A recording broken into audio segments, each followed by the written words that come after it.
तपाईहरुले भोगिरहेको समस्या, तपाईहरुले हामी नेपाल सरकारले तपाईहरुको हकमा के गरिरहेका छौं, कति चाँडो यो समस्या समाधान हुन्छ भनेर म तपाईहरुलाई बताउन र तपाईहरुका कुरा सुन्न आएको। र अघि नै एकजना मेरो पूर्ववक्ता एकजना यहाँ उसको पूर्ण सर हैन पूर्ण सरले भन्दै हुनुहुन्थ्यो किन उभिएको, हामीले तपाईलाई सम्मान गरेको हो, बस्नुपर्छ भन्दै हुनुहुन्थ्यो। कहिलेकाहीँ कमी कमजोरी हामी पनि गर्छौं के। तपाईहरुकोमा जति पनि मन्त्री जति पनि नेताहरू आउनुहुन्छ अबिर खादा लगाइदिन हतार नगर्नुस्, अबिर खादा लगाइदिन हतार नगर्नुस्, उहाँहरूलाई सम्मान दिन हतार नगर्नुस् हैन। समस्या समाधान गरेर आएपछि म तपाईहरुको अबिर र खादा लाउँछु है। त्यही भएर कुनै पनि नेता या त्यो राष्ट्रिय स्वतन्त्र पार्टीकै किन नहोस्, सम्मान दिन हतार नगर्नुस्।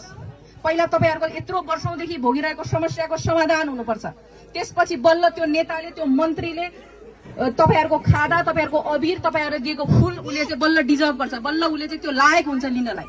त्यही भएर मैले आज किन यहाँ चाहिँ तपाईहरुको समस्या समाधान भएको दिनमा आउँछु, त्यो दिन सँगसँगै हामी पनि तपाईहरुलाई पनि म अबिर लगाइदिन्छु, तपाईहरुले पनि मलाई अबिर लाउने हो।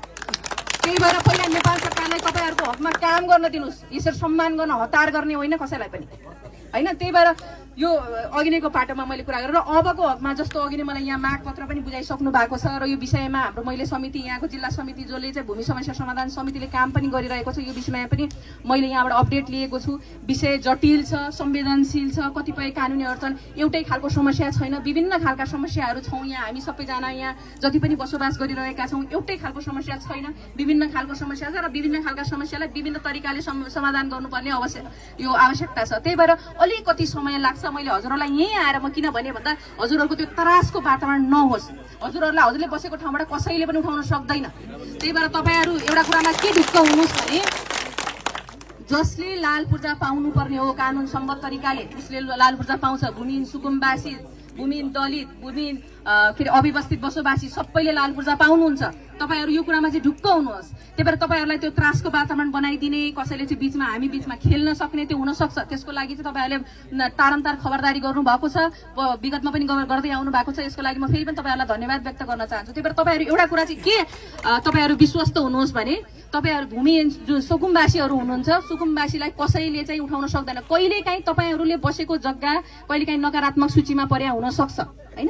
त्यसको हकमा पनि कुन कानुन ल्याएर कुन नीति परिवर्तन गरेर चाहिँ त्यसमा पनि सम्बोधन गर्न सकिन्छ भन्ने कुरामा नेपाल सरकार काम गरिरहेछ।